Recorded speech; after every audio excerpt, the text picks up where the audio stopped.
Halo semua, Assalamualaikum warahmatullahi wabarakatuh. Perkenalkan, nama aku Zulikram dan aku adalah Wardi LPDP tahun 2024. Di video kali ini aku mau jelasin tentang berkas apa aja yang harus teman-teman siapkan ketika ingin mendaftar beasiswa LPDP.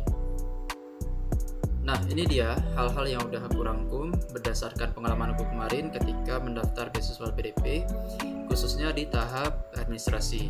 Nah, di tahap ini kita diminta untuk mengisi data-data tentang diri kita yang terdiri dari ada data yang diminta dalam bentuk formulir online, ada juga data yang diminta dalam bentuk dokumen yang akan kita upload di website LPDP.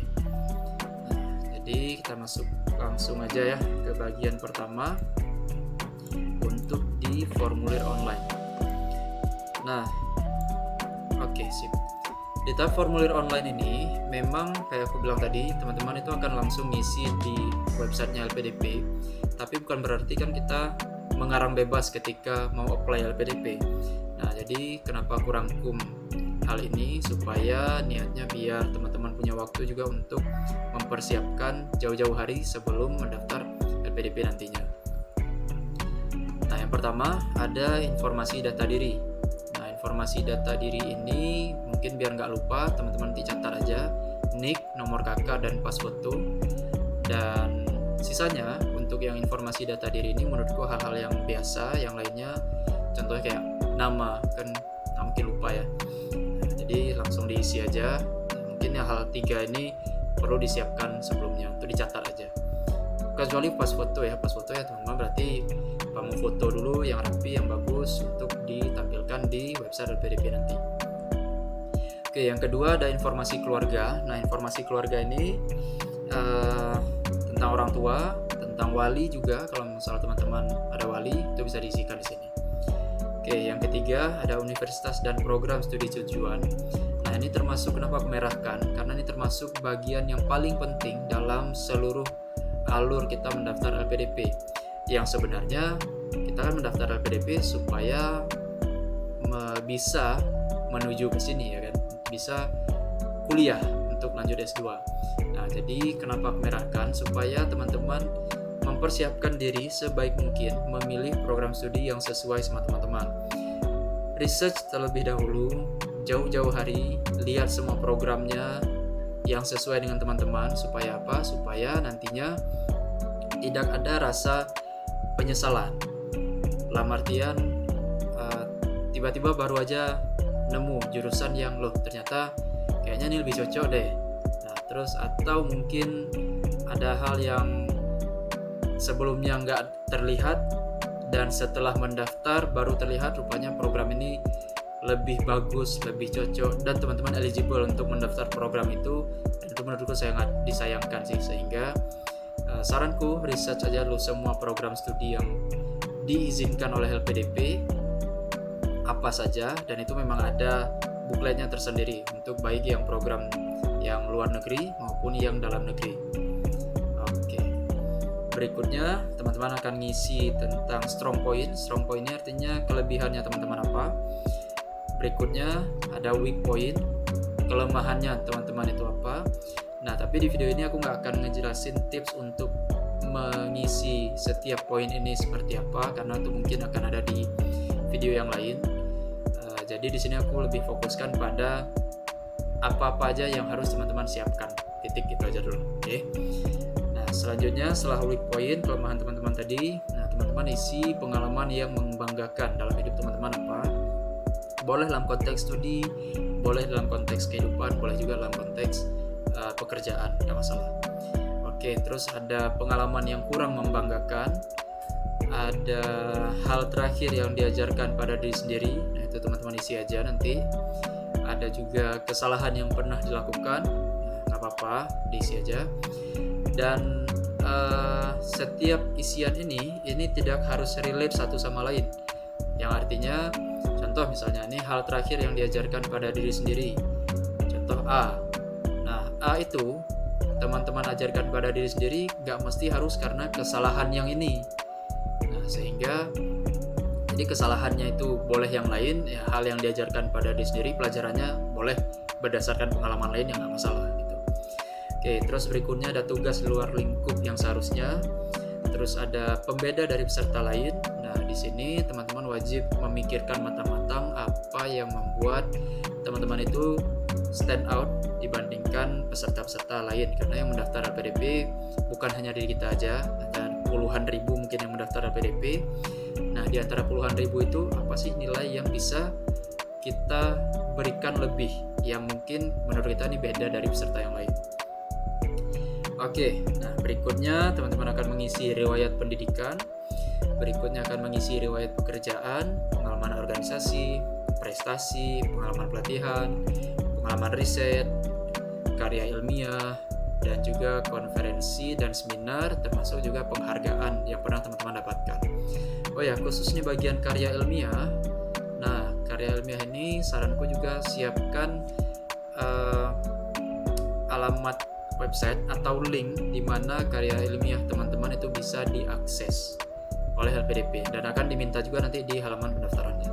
Jadi disiapkan aja sebelumnya.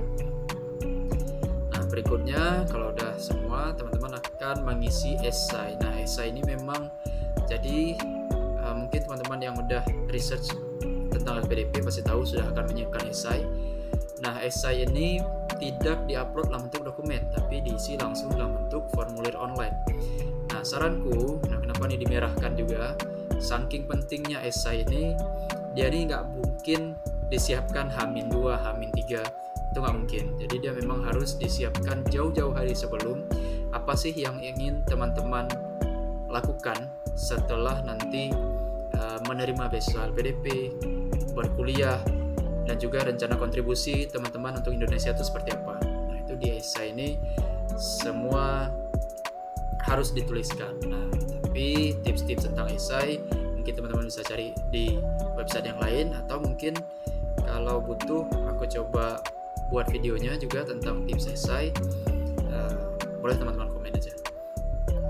Nah, esai ini 1.500 sampai 2.000 kata maksimalnya. Jadi saranku amannya itu ambil di sekitar 1.800-1.900an.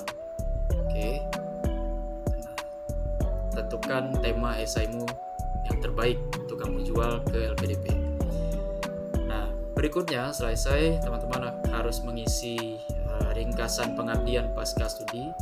Nah, ringkasan pengabdian pasca studi ini field yang disediakan tuh memang sedikit, jadi memang hanya sesimpel setelah studi mau jadi apa, di mana. Nah, sesimpel itu aja. Nah, difikirkan matang-matang juga, karena ini akan juga menjadi penilaian dari LPDP. Contoh misal teman-teman ingin menjadi akademisi atau ingin menjadi praktisi di mana, nah, silahkan diisikan dan difikirkan sebaik mungkin setelah studi nanti mau jadi apa. Ya. Nah, berikutnya teman-teman akan dimintai surat rekomendasi. Nah, surat rekomendasi ini warnanya kuning di bagian formulir online ini. Kenapa? Karena rekomendasi ini artinya dari orang lain yang memberikan rekom kepada kita ya. Nah, itu bisa dari akademisi atau dari tokoh masyarakat. Aku kuningkan karena dia bergantung sekali pada orang lain. Nah, sehingga karena dia bergantung pada orang lain, ada hal yang di luar dari kontrol kita. Nah, sehingga teman-teman harus mempersiapkannya mungkin agak munduran sedikit sebelum pembukaan LPDP, supaya ketika pembukaan LPDP, surat rekomendasi teman-teman muncul sesuai dengan harapan teman-teman, isinya sesuai dengan harapan, dan juga dari akademisi yang mana, mungkin dari dosen yang mana, itu sesuai dengan harapan teman-teman. Jadi bukan sekedar yang penting ada rekomendasi, tapi memang substansi dari rekomendasinya memang sesuai dengan teman-teman inginkan. Oke. Nah, dan yang terakhir, beasiswa yang pernah didapatkan sebelumnya. Nah, beasiswa yang didapatkan sebelumnya ini yang nggak masalah, diisi aja. Ada formatnya tersendiri di website LPDP-nya ketika daftar nanti, dan dia boleh lebih dari satu beasiswa. Contoh, misal teman-teman pernah menerima beasiswa Karya Salemba 4 mungkin, KSE, atau mungkin beasiswa Jarum, atau beasiswa BI, atau mungkin pernah menerima banyak beasiswa, ya diisi aja, nggak masalah. Nah, itu mungkin menjadi nilai plus teman-teman juga. Oke, nah jadi itu menurutku hal-hal yang sewaktu aku mendaftar LPDP kemarin yang aku siapkan ketika mendaftar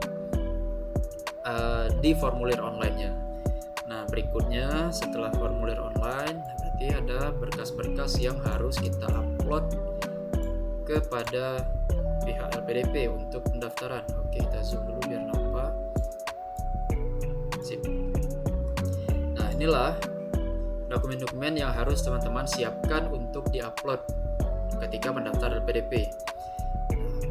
Di antara hal-hal ini ada hal yang sifatnya juga seperti yang tadi, artinya dia tidak bisa disiapkan dalam waktu dekat, harus disiapkan sangat jauh-jauh hari, bukan sekedar scan.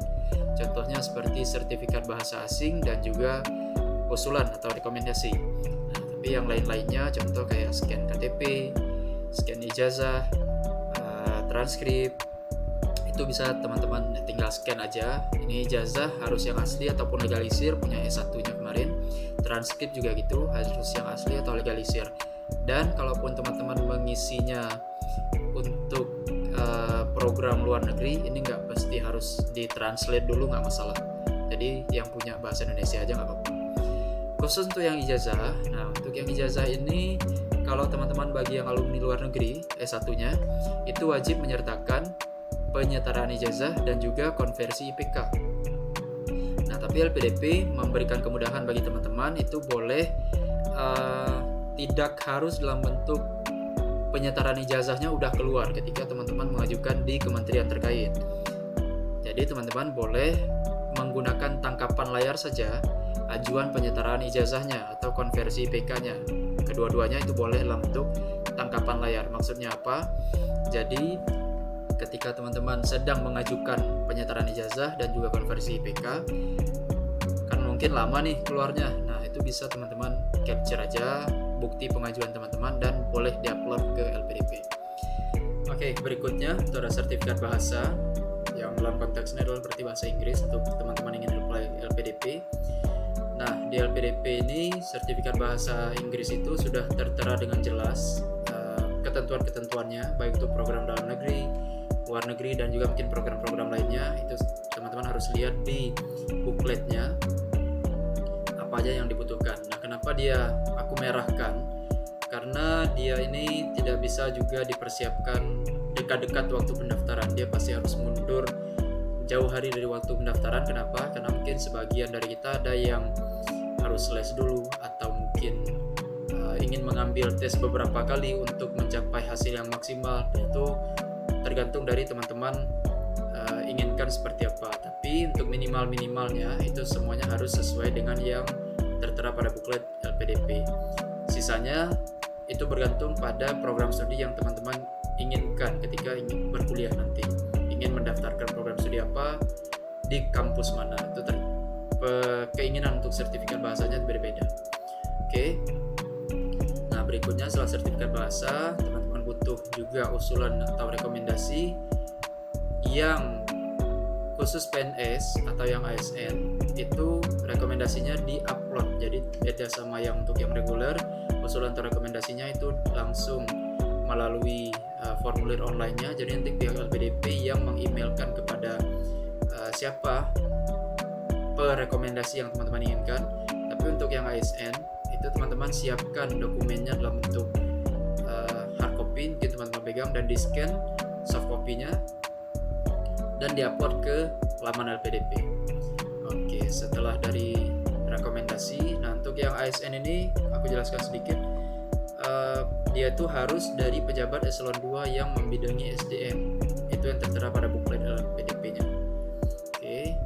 Nah, setelah itu teman-teman mungkin jika punya LOE, Letter of Acceptance, atau sudah diterima di kampus yang diperbolehkan oleh LPDP, teman-teman bisa langsung melampirkan LOE-nya. Nah, dengan melampirkan LOE ini artinya teman-teman nanti akan skip pada tahap seleksi skolastik di setelah administrasi ini. Jadi teman-teman yang punya LOE itu langsung masuk ke tahap substansi, sehingga harapannya teman-teman punya waktu yang lebih panjang, lebih luang untuk bisa mempersiapkan diri di seleksi substansi. Oke, jadi itulah berkas-berkas yang harus teman-teman siapkan ketika ingin mendaftar pada beasiswa LPDP, khususnya di tahun 2025 ini. Dan jika teman-teman merasa video ini bermanfaat bagi teman-teman, boleh di like dan subscribe juga. Dan juga jika teman-teman ada saran terkait video ini maupun video kedepannya lagi yang akan aku kembangkan, insyaallah boleh ditaruh di komentar. Oke, terima kasih. Assalamualaikum warahmatullahi wabarakatuh.